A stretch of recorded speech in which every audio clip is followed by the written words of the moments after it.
राशि चक्र की चौथी राशि की यानी कर्क राशि की तरफ बढ़ेंगे।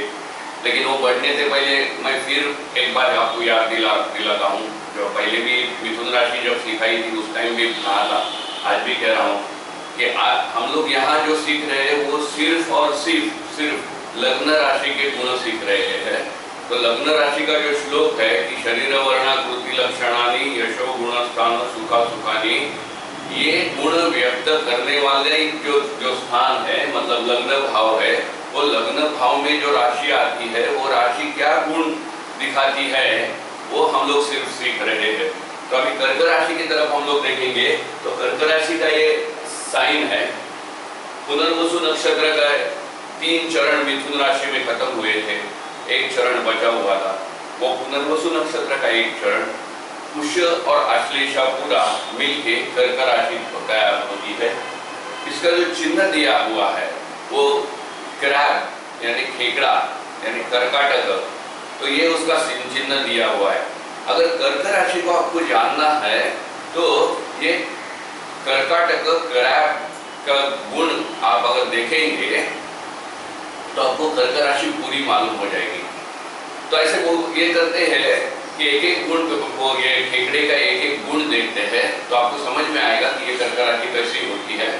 तो पहले तो ये कर्क राशि को माता की मतलब चतुर्थ स्थान का जो चतुर्थ स्थान की द्योतक राशि है और इसका स्वामी चंद्र होने की वजह से इसको माता की उपमा दी है। तो ये जो माता है वो अपने फैमिली की है, ये जगन माता नहीं है, ये सिर्फ अपने फैमिली की है। तो ये बात कभी भी ध्यान में रखना जरूरी है। और ये चंद्र जो है ये रजोगुणी ग्रह है, ये सात्विक ग्रह नहीं है, ये रजोगुणी है। मतलब मेरे बच्चों को संभालने के लिए मुझे जो भी करना पड़ेगा अच्छा बुरा वो सब मैं करने के लिए रेडी हूँ, ऐसे बोलने वाली ये राशि है। तो खेकड़ा क्या ये करता है, तो नॉर्मली हम लोग देखते हैं कि कर्क राशि का गुण आगे जाके हम लोग देखेंगे कि ये बहुत ही मतलब यहाँ अगर देखेंगे कि ये स्त्री स्वभाव की राशि है, जल तत्व की है, उसका स्वामी चंद्र मन का कारक है। तो ऐसे लिखने में तो हम लोग लिखते हैं ये बहुत ही सॉफ्ट रहती है, बहुत प्यार से बात करते हैं, अधिक सॉफ्ट स्पोकन है ये राशि।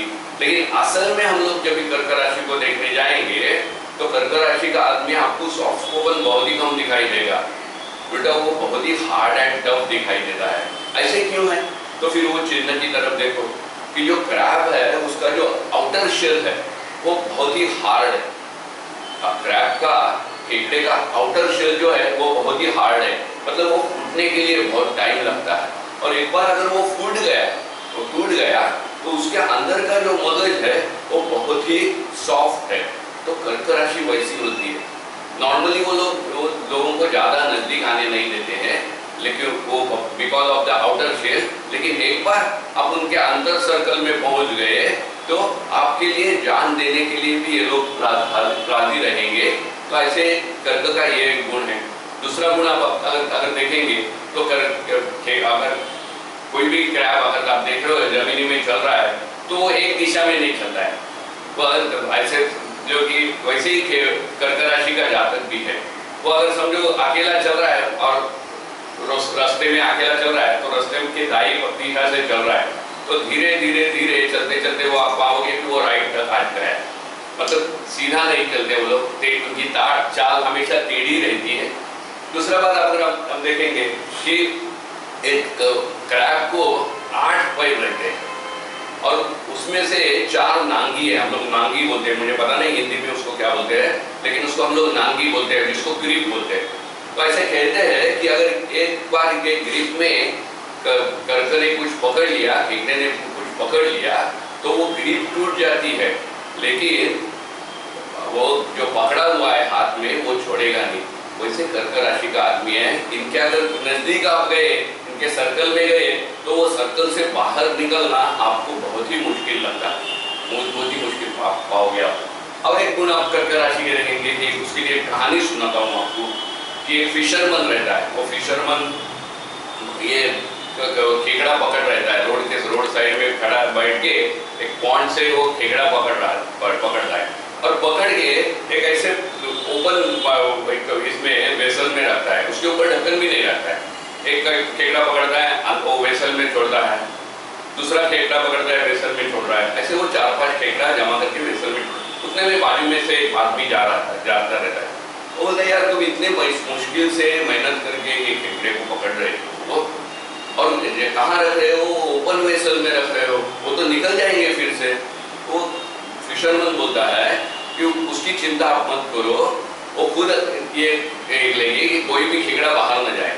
मतलब अगर कोई खेकड़ा ऊपर चढ़ने की कोशिश करेगा तो दूसरा खेकड़ा उसको खींच लेगा नीचे। तो ये कर्क राशि का प्रमुख फिर आपको ध्यान में आएगा कि एकाध चीज अगर मुझे नहीं मिल रही है तो वो दूसरे को भी नहीं मिल रही, मतलब ये स्पीड ब्रेकर्स होंगे दूसरे के लिए, दूसरे का पैर खींचेंगे, ऐसे ही रहेंगे। बाद में अगर हम लोग इधर देखेंगे तो इसका स्वामी जो है वो चंद्र है, तो ये राशि स्वामी चंद्र है, स्त्री स्वभाव है, जल तत्व है, जल तत्व है, मतलब ये पूरा पानी से भरा हुआ भरी हुई राशि है। मतलब 100% पानी के जो गुण है, तो पानी के गुण हम लोगों ने देखे, जब भी वो 5 तत्व हम लोग देखे थे, तो पानी के गुण क्या दिखे थे, तो ऐसे ये कहा है कि water is the best solvent. तो कर्क राशि का आदमी भी कोई भी मॉब में जाके खुद को अलग नहीं पाएगा, वो सब में समा जाएगा, या फिर नया आदमी इनके सर्कल में आएगा तो उनको भी उतने ही प्यार से संभालेगा। तो ये जो पानी का गुण है कि सबको साथ में लेना, वही हमारे घर में हमारी माँ का भी रोल है कि घर वालों को तो वो संभालती ही है, लेकिन बाहर से अगर मेहमान आएंगे तो उनको भी वो अच्छी तरीके से संभालती है। तो ये संभालने का, सब में घुल मिल जाने का ये जो है, ये काम कर्क राशि की लोग बहुत अच्छी तरीके से करते हैं। अभी ये श्लोक की तरफ आएंगे तो हम लोग देखेंगे कि कार्यकारी, तो कार्यकारी मतलब सतत काम करने वाला। तो इधर आप देखेंगे कि ये राजचरस स्वभाव की है और उसका जो राशि स्वामी है चंद्र, वो भी शीघ्र गति का, मतलब फास्ट मूविंग प्लैनेट है। तो मतलब एक जगह में बैठे हुआ कर्क आदमी को आपको दिखाई नहीं देगा, उनके आचार विचार में सतत बदलाव रहेगा और वो काम उसके एक बार डिसीजन होने के बाद उसको डिसीजन पूरा होने तक काम करने की इनमें क्षमता है। ये स्त्री धनी है, तो नेचुरली देखेंगे आप समाज में, आप देखेंगे कि जो आदमी ज्यादा काम करता है, अच्छी तरीके से काम करता है, अच्छी दिशा में काम करता है, उसके पास धन अपने ही आ जाता है। और अगर ये चार्ट में आप देखेंगे तो यहाँ कर्क लिखेंगे तो धनस्थान में सिंह राशि आती है, जो कि धन को निर्देश करने वाली राशि है। मतलब जाते जाते सिंह का भी मैंने एक गुण आपको बता दिया कि सिंह राशि खुद ही धनी है। अब इनके धन में आ रही, धन स्थान में आ रहे, तो नेचुरली धन और कुटुंब स्थान में सिंह राशि आती है। तो नॉर्मली कर्क राशि के आदमी का जन्म जो होता है तो ऐसे ही बड़े कुल में होता है, शूर है ये।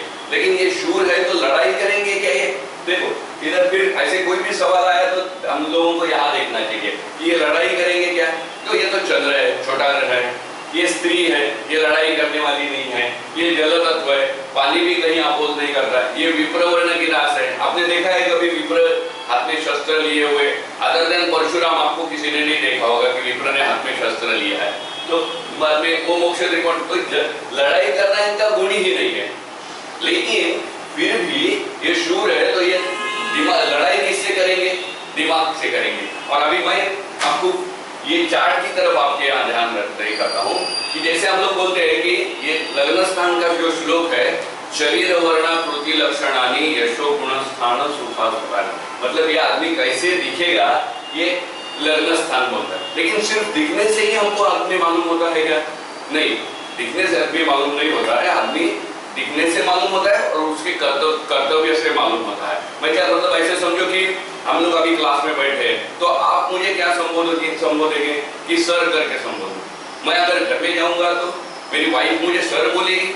नहीं, वो मुझे कुछ और बोलेगी। मेरा लड़का मुझे सर बोलेगा? नहीं, वो मुझे पिताजी बोलेगा, और डैडी बोलेगा, बाबा बोलेगा। ऑफिस में मैं जाऊंगा तो मेरे जो सीनियर्स है उनको मैं सर बोलूंगा, मेरे जो जूनियर्स है वो मुझे सर बोलेंगे। मतलब ये जो आपको प्रबोधन दिया जाता है, वो प्रबोधन आप उनके प्रति क्या कर्म करते हो वो हिसाब से है। तो अभी कर्म की बात चल रही है, तो कर्क हम लोग यहाँ लिखेंगे तो कर्म स्थान में आती है मेष राशि। तो मेष राशि का कर्म हम लोगों ने क्या सीखा था तो ये सीखा था कि वो ये बहुत ही डिसिप्लिन्ड राशि है।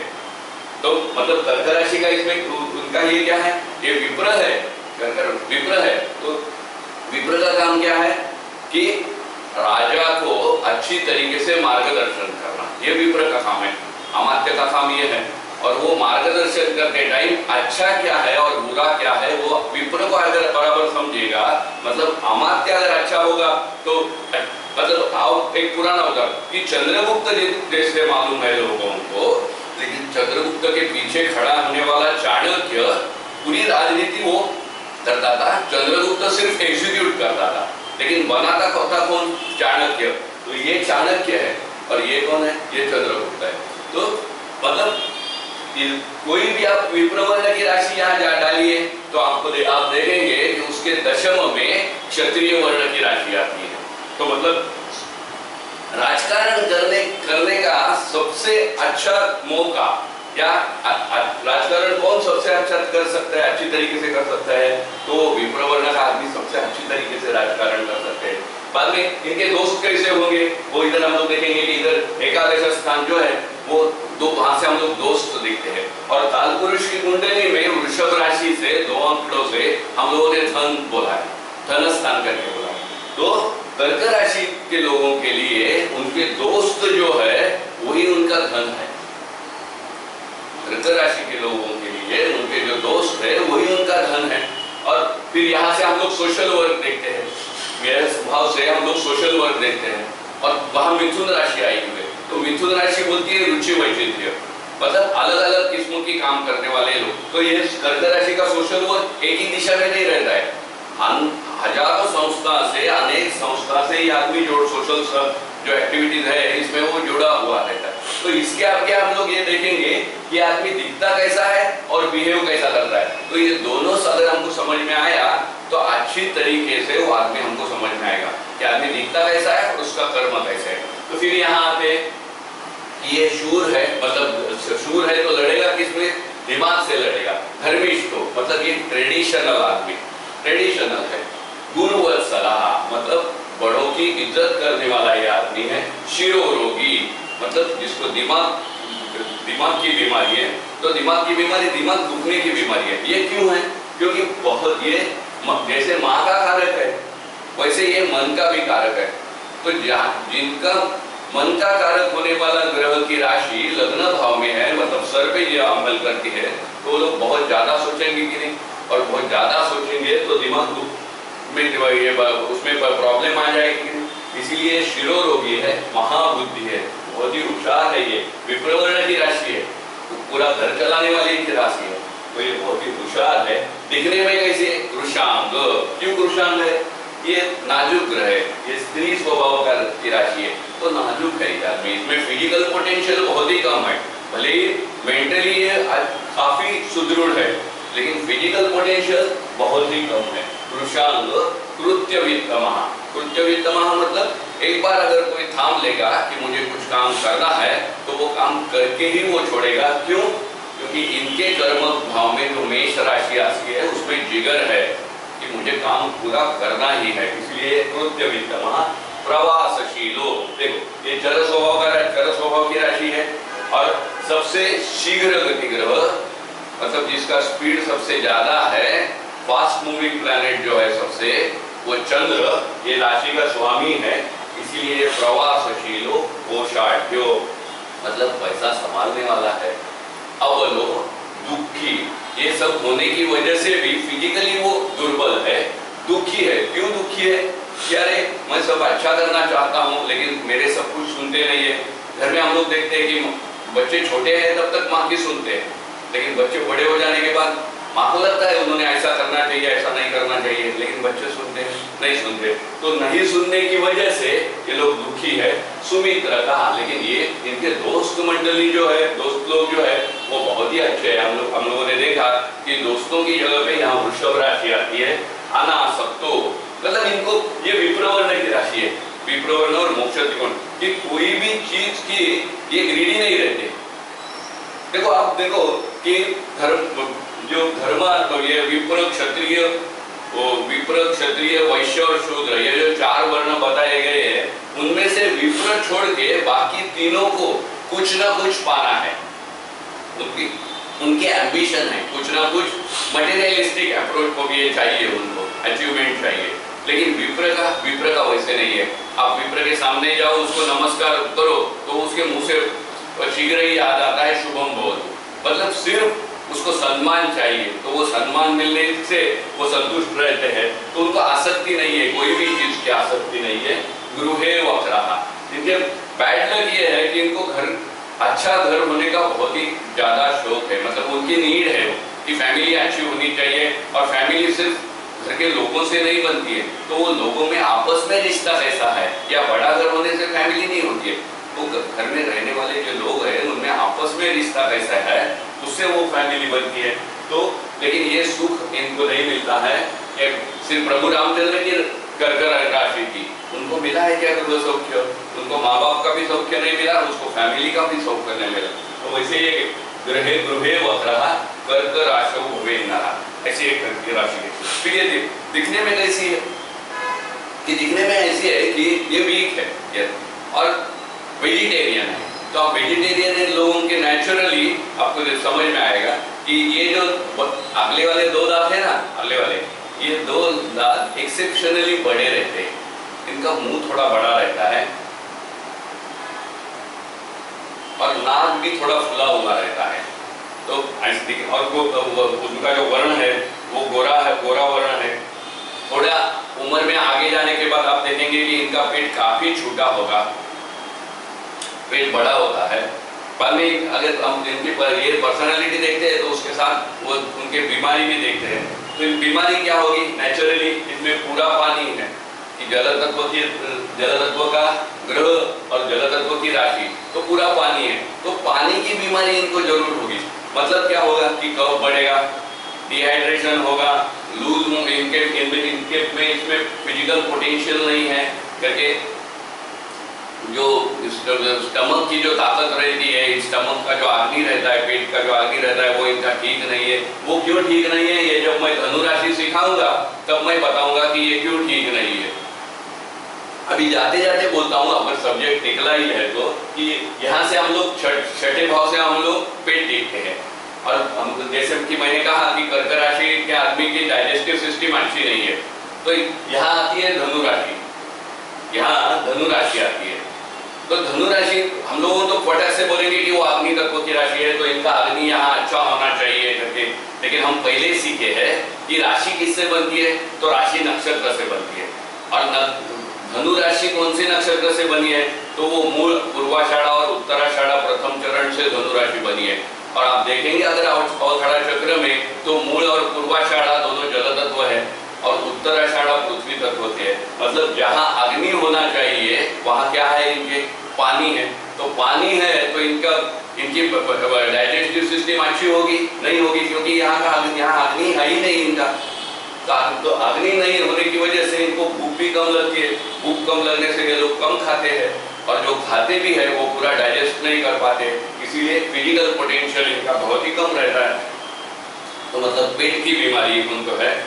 कर्क राशि का अमल जो है, तो मिथुन राशि का हम लोग अमल आप ये देखा हम लोगों ने कि वो रेस्पिरेटरी ट्रैक्ट से लंग्स तक आए हुए थे हम लोग। कर्क राशि का अमल जो है वो हार्ट पे है। हार्ट में एज अ ऑर्गन करके जो है हार्ट है वो सिंह राशि में जाता है। लेकिन हार्ट की जो धड़कन चल रहती है, कंटिन्यूअस धड़कन जो चल रहती है वो कर्क राशि में आती है। और हार्ट में जो ब्लड का फ्लो होता है वो फ्लो पे कर्क राशि का अमल है। तो बीमारी इनको कैसी होगी कि हार्ट की बीमारी होगी, और हार्ट की बीमारी भी एज अ ऑर्गन करके नहीं होगी, लेकिन ब्लड फ्लो में प्रॉब्लम आ रहा है, इसकी उनको बीमारी हो सकती है।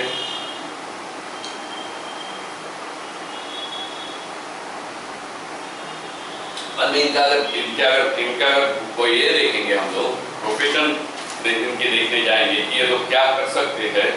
तो जैसे कि कहा कि ये धर्म और मोक्ष त्रिकोण में आने वाली राशि है, तो ये अच्छे धर्मोपदेशक होते हैं। सामाजिक सोशल वर्क करने का इनमें शौक है, तो ये लोग सामाजिक कार्य करता है। बाद में जल तत्व होने की वजह से ये लोग अच्छे कलाकार हैं। ये इसको जैसे सिंह राशि को राज राशि कहते हैं,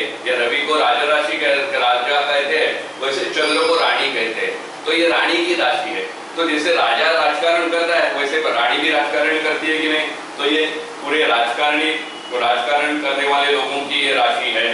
बाद में कोई भी मेडिसिन है वो इसके अंडर आते हैं। सी प्रोडक्ट्स जो भी है उसमें फिर फिश होगा, नमक होगा, मरीन एरिया होगा, ये सब कर्क राशि के अंडर आते हैं। ये माँ की राशि है, तो माँ घर का पूरा जो ये है स्टोर है वो माँ देखती है कि नहीं। तो जो गृह वस्तु भंडार है कि जहाँ पे ग्रोसरी शॉप है या और घर में लगने वाली जो भी चीजें हैं वो सप्लाई करने वाले जो लोग हैं उनकी ये कर्क राशि ये है। और कोई भी चीज का एडमिनिस्ट्रेशन ये लोग बहुत अच्छी तरीके से कर सकते हैं। और एक मैंने कहा कि और एक आप देखोगे कि जो शुरू में जो इसका जो चिन्ह के बारे में मैंने कहा, तो एक बात कहना मैं भूल गया कि इनको जो 4 नांगियां है उनमें, वो नांगी में कुछ पकड़ेगा तो वो छोड़ेंगे नहीं, और कोई भी दिशा में घूमने की इनकी आदत है, मतलब अष्ट दिशा में कोई भी चीज। तो कर्क राशि का आदमी की ये खासियत है कि एट अ टाइम अब एक से ज्यादा फ्रंट पे ये लोग अच्छी तरीके से काम कर सकते हैं।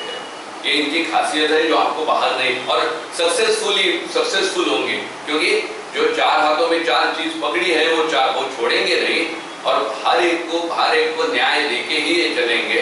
तो सब काम पूरा करने की इनमें क्षमता है। बाद में आप देखेंगे कि इसमें राशि स्वामी चंद्र है, तो उसके जो मित्र ग्रह है रवि, गुरु, ये यहाँ शुभ फल देता है। गुरु तो यहाँ उच्च का होता है, लेकिन चौथा जो इसका मित्र ग्रह है मंगल, वो यहाँ इतना अच्छी फल नहीं देता है। वो ऐसे बोलते हैं कि कर्क राशि में मंगल नीचे का होता है, और एक्सपीरियंस ऐसे है कि अगर कर्क में मंगल है कर्क राशि में, तो वो जातक को खुद को ना बोलने का अधिकार है, यही समझ में नहीं आ रहा है। मतलब हर एक को, जैसे हम लोगों को हाँ बोलने का अधिकार, वैसे ना बोलने का भी अधिकार है कि नहीं। तो कर्क राशि का जिनका मंगल है वो बहुत मुश्किल से किसी को ना बोल सकते हैं। तो आगे जाके हम लोग ये देखेंगे कि लव मैरिजेस की कुंडलियां देखेंगे, उसमें successful love marriage and failure love marriage देखेंगे। तो ऐसे बहुत सी जगह में ध्यान में आया कि जो लव मैरिज फेल हो गए, नहीं चला उनका शादी, तो उनमें से बहुत से लोग या तो कर्क मंगल के हैं या मीन मंगल के हैं। तो ये यहाँ दोनों में भी, कर्क और मीन मंगल में भी ना कहने की आदत उनको जमता नहीं है किसी को ना कहने में। तो वो क्या होता है कि किसी ने प्रपोज कर दिया, इन्होंने बगैर कहीं सोचे हाँ कह दिया, आगे चल गए, और बाद में आगे जाके समझ में आया क्या ये हमारा और इनका जमता ही नहीं है।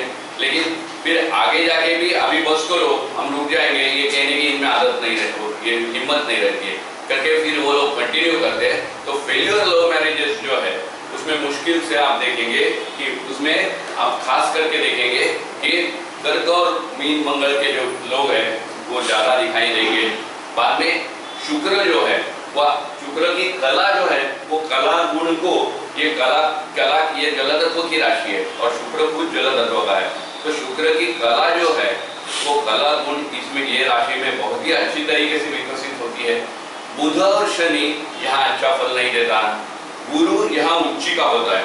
क्यों उच्ची का होता है वो देखते हैं हम लोग कि कर्क राशि का, जैसे मैंने कहा कि मन का कारक है ये, और मन को जो संबोधन लगाया गया है, विशेषण लगाया गया है, वो विशाल करके करता है। मतलब हम लोग मन से अगर विशाल का कोई भी चीज विशाल तरीके से सोचेंगे तो जो चेन है कि आत्मा, मन और ज्ञानेंद्रिय, ये जो चेन है, अगर मन से हम लोग अच्छी तरीके से सोचेंगे तो मन से अगर हम लोग अच्छी तरीके से सोचेंगे तो क्या होगा कि कोई भी ज्ञानेंद्रिय ब्रॉड माइंडेडली काम करेगा। तो ये जो ब्रॉड माइंड है, ब्रॉड और माइंड, इसमें जो माइंड ये जो लफ्ज है वो मन के लिए है, और ब्रॉड ये जो लफ्ज है वो गुरु के लिए है। मतलब मन की विशालता आप देखेंगे वो कर्क गुरु के लिए होगा। लेकिन जाते जाते मैं और एक बात बताना चाहता हूँ कि कल्याण वर्मा की जो सारावली किताब है उसमें कल्याण वर्मा ने ये बताया है कि भले ही कर्क राशि में गुरु उच्ची का हो, लेकिन कर्क राशि में गुरु अच्छी फल नहीं देता। उसका रीजन कल्याण वर्मा ने ये बताया है कि गुरु की जो मूल त्रिकोण राशि है वो धनु है, मतलब कोई लोग मूल त्रिकोण राशि को महत्व देते हैं, कोई लोग वृश्चिक राशि को महत्व देते हैं। तो गुरु की जो मूल त्रिकोण राशि है वो धनु है, और धनु राशि से कर्क राशि यह अष्टम भाव में आने वाली राशि है। इसीलिए कल्याण वर्मा के हिसाब से कर्क राशि का गुरु कभी भी अच्छा फल नहीं देता। फिर अभी कौन से लोगों ने फिर कर्क राशि के ये किसकी ये उपासना करनी चाहिए कर्क राशि के इसमें, तो वरुण देवता की उपासना कर्क राशि के लोगों ने करनी चाहिए। और कितने बड़े लोगों ने कर्क राशि ये किए हैं मैं बताता हूँ आपको कि सबसे पहले पहले ये आपको समझ में आइए करके आना चाहिए करके मैं वो उदाहरण देता हूँ कि ex prime minister Indira Gandhi, Jawaharlal Nehru ये कर्क राशि के थे। तो प्राइम इंदिरा गांधी हम लोगों को ऐसे मालूम है कि वो प्यार से ये करने वाली थी, ऐसे मालूम है, या डिसिप्लिन आदमी ये थी, वो पॉलिटिशियन थी। तो हम लोग बोलेंगे कि वो डिसिप्लिन पॉलिटिशियन थी। तो ये डिसिप्लिन कहाँ से आया कि जब अगर हम लोग ऑपरेशन ब्लू स्टार 84 में जो गोल्डन टेम्पल में मिलिट्री ये की थी, वो अगर सोचेंगे तो वो कहाँ से आया कि वो माँ का ही ये है कि अगर एक आध बच्चा मेरा ठीक तरीके से नहीं कर रहा है तो उसको शिक्षा देना, उसको रास्ते पे लाने के लिए उसको शिक्षा देना, उसको सजा देना, ये मेरा पहला कर्तव्य है करके ऑपरेशन ब्लू स्टार हुआ था। तो वैसे प्रधानमंत्री इंदिरा गांधी कर्क राशि की थी, बाद में सचिन तेंदुलकर कर्क राशि का है, जिसको हम लोग ड्रीम गर्ल कहते हैं, वो हेमा मालिनी कर्क राशि की है। मैंने कहा प्रभु रामचंद्र कर्क राशि के हैं। ज्योतिषियों में तो कितने ज्योतिषी कर्क राशि के हैं, वदा भट्ट कर्क राशि के हैं, श्री भट्ट कर्क राशि के हैं। और आज के बारे में और अगर बोलेंगे तो आज तक का फिल्म इंडस्ट्री का ग्रेटेस्ट शोमन देखो, शोमन मतलब उसको उसके कर्म के हिसाब से जाना जाता है। तो इधर अग्नि आता है ना, तो अग्नि का काम है शो करना, दिखाना, सबको दिखाना कि मैं क्या हूँ, क्या कर रहा हूँ, ये दिखाने का। तो फिल्म इंडस्ट्री का आज तक का जो सबसे ग्रेटेस्ट शोमन जिसको बोला जाता है वो राज कपूर भी कर्क लग्न का है।